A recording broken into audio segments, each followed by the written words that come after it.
அனைவருக்கும் வணக்கம். மேசராசிக்காரர்கள் அலட்சியம் வேண்டாம், அவசியமாக பாருங்கள்.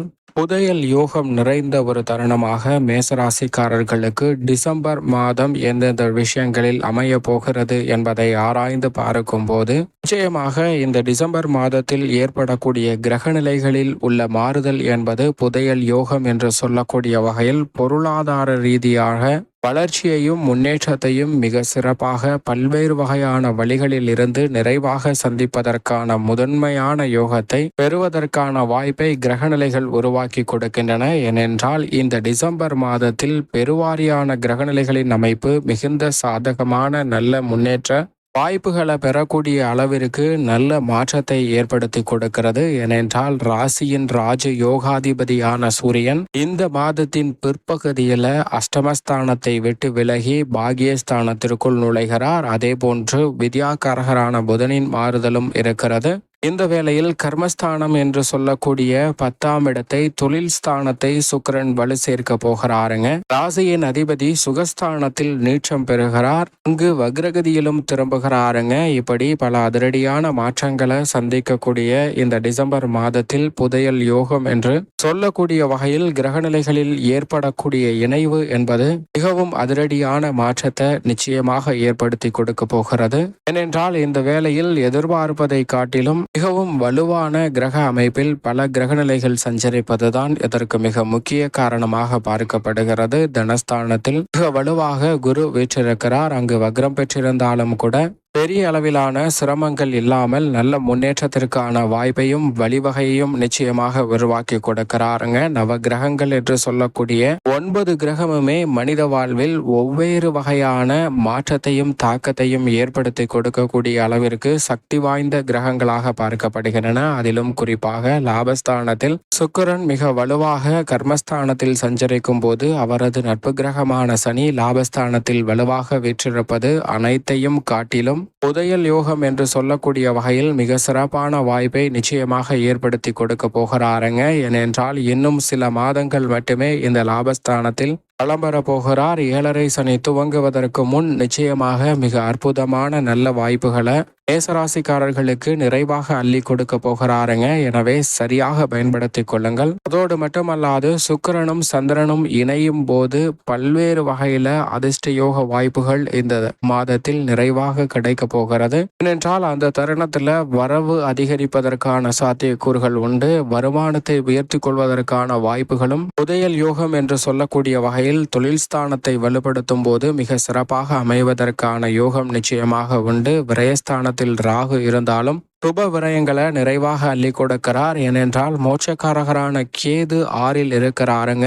யோகஸ்தானம் என்று சொல்லக்கூடிய 6ஆம் இடத்தில் கேது சஞ்சரிப்பது எதிர்மறையான சிந்தனைகள், கற்பனையான பயம், எதிர்காலத்தை பற்றி அச்சம் போன்ற அனைத்தையும் நீக்கி நல்ல முன்னேற்றத்தை நிறைவாக வழிவகை செய்யக்கூடிய வாய்ப்பை நிச்சயமாக பெற்றுத்தருகின்றன. அதோடு மட்டுமல்லாது ராசியின் அதிபதி சுகஸ்தானத்தில் வக்ரம் பெறுவது தைரியஸ்தானத்தை நோக்கி நகர்வது வரவேற்கத்தக்க ஒரு அமைப்பாக நிச்சயம் பார்க்கப்படுகிறது.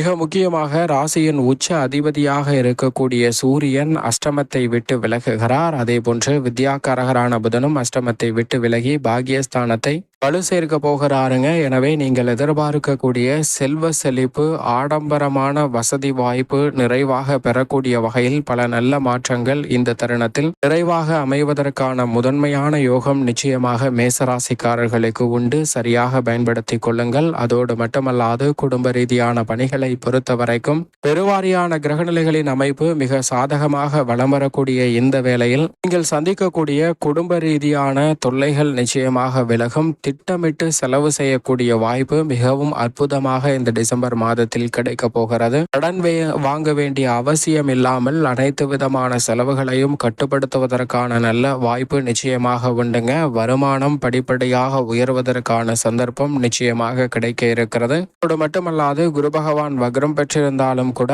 6, 8, 10 ஆகிய இடங்களை பார்ப்பதால் எதிர்பார்ப்பதை காட்டிலும் தொழில் ரீதியாக அசுர வளர்ச்சியை சந்திப்பதற்கான யோகம் நிச்சயமாக உருவாகிறது.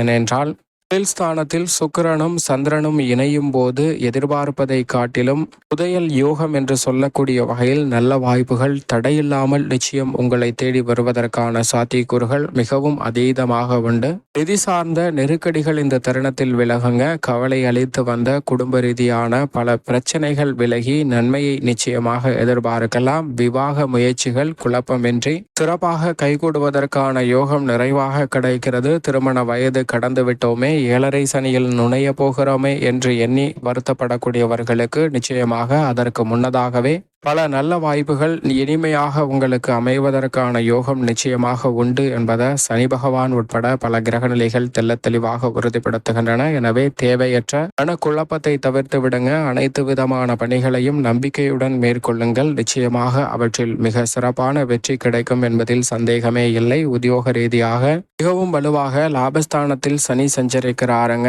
7.5 சனி துவங்குவதற்கு முன் நிரந்தர வருமானம் கிடைக்கக்கூடிய நல்ல வாய்ப்பையும் சந்தர்ப்பத்தையும் நிச்சயம் சனி ஏற்படுத்தி கொடுப்பார். அதே சமயம் மோட்சக்காரகரான கேதுவும் 6ல் இருப்பதால் உத்தியோக ரீதியாக எதிர்பார்த்து காத்து கொண்டிருக்கக்கூடிய நல்ல வாய்ப்புகள் தசாபுத்திகள் வலுவாக இருப்பின் சிறப்பாக அமையும். புதிய வேலை வாய்ப்பு கிடைக்கக்கூடிய சிறப்பான மாதமாக இருக்கிறது. உங்களுக்கு நீங்கள் எதிர்பார்க்கக்கூடிய பொறுப்புகள் உங்களை தேடி தாமாக வரும். மனதில் உற்சாகத்தை அதிகரிக்கக்கூடிய வகையில் பல நல்ல சந்தர்ப்பங்கள் தடையும் தாமதமும் இன்றி உத்தியோகம் சார்ந்த பணிகளில் நிறைவாக கிடைக்கும். சோர்வும் அசதியும் நீங்கி பல பணிகளை அசாதாரணமாக செய்து முடிக்கக்கூடிய வாய்ப்பு நிச்சயமாக உண்டு. தொழில்துறை வியாபாரத்துறையில் திட்டமிட்ட பணிகள் அனைத்திலும் அபிவிருத்தி காணக்கூடிய நல்ல வாய்ப்பை சனி ஏற்படுத்தி கொடுக்கிறாருங்க. மூலப்பொருட்களின் விலையில் மாற்றம் இருந்தாலும் அளவாக திட்டமிட்டு செயல்படுத்தி லாபத்தை நிறைவாக பெறுவதற்கான நல்ல யோகம் நிச்சயமாக உண்டு. அதோடு மட்டுமல்லாது இந்த வேளையில் நிதி நிறுவனங்களின் ஒத்துழைப்பு மிக பெரிய அளவில் சாதகமாக அமைவதற்கான சூழல் மிகவும் வலுவாக கிடைக்கிறது. பல்வேறு வகையில இருந்து வந்த சறுக்கல்கள் அனைத்தும் விலகி நல்ல முன்னேற்றத்திற்கு நிச்சயம் வழிவகை செய்கிறது. கலைத்துறையின் நாயகனாக இருக்கக்கூடிய சுக்கிரன் பல்வேறு வகையான புதிய வாய்ப்புகளை நிறைவாக கொடுக்கக்கூடிய அமைப்பில் வலம் வருகிறாருங்க. எனவே கலைத்துறை ரீதியான உங்களது திறமை எதுவாக இருந்தாலும் அதை கொண்டு முன்னேற்றத்திற்கான சிறப்பான வாய்ப்புகளை உருவாக்குவதற்கான சந்தர்ப்பம் நிறைவாக கிடைக்கக்கூடிய ஒரு மாதமாக அமைய போகிறது. அரசியல் சார்ந்த பணிகளில் மக்கள் மத்தியில் இதுவரை இல்லாத அளவிற்கு செல்வாக்கு அதிகரிக்கும். பல்வேறு வகையான அச்சம் குழப்பம் நிச்சயமாக விலகும். மாணவர்களின் கல்வியில் எதிர்பார்க்கக்கூடிய முன்னேற்றம் நிறைவாக கிடைக்கும். பூமிக்காரகரான செவ்வாய் நீச்சமும் வக்ரமும் பெற்றிருப்பதால் விளைச்சல் அதிகரிக்கும். ஆனால் அதே சமயம் அலைச்சலை தவிர்க்க முடியாத சூழலும் உண்டு. விவசாயம் சார்ந்த பணிகளில் பெண்மணிகளை பொறுத்த வரைக்கும் புதையல் யோகம் என்று சொல்லக்கூடிய வகையில் பெண்மணிகள் எந்த காரியத்தை கையில் எடுத்தாலும் தன லாபத்தோடு மகிழ்ச்சியையும் நிறைவாக பெறுவதற்கான முதன்மையான யோகம் இந்த வேளையில் நிறைவாக கிடைக்கிறது என்பதில் சந்தேகமே இல்லை. எனவே நிச்சயமாக சரியாக பயன்படுத்திக் கொள்ளுங்கள். மேலும் இந்த டிசம்பர் மாதத்தை மிக சிறந்த மகிழ்ச்சிகரமான மாதமாக மாற்றிக்கொள்ள நிச்சயமாக மேசராசிக்காரர்கள் வாரத்தில் செவ்வாய்க்கிழமை விரதம் இருந்து அருகாமையில் உள்ள வராகி அம்மன் ஆலயம் சென்று தீபமேற்றி வழிபாடு செய்யுங்கள். தடைகள் அகன்று தங்களுடைய வாழ்வில் புதையல் யோகம் என்று சொல்லக்கூடிய வகையில் பொருளாதார ரீதியான சிக்கல்கள் விலகக்கூடிய நல்ல வாய்ப்பு நிறைவாக கிடைப்பதற்கான யோகம் நிச்சயமாக உங்களை தேடி வரும்.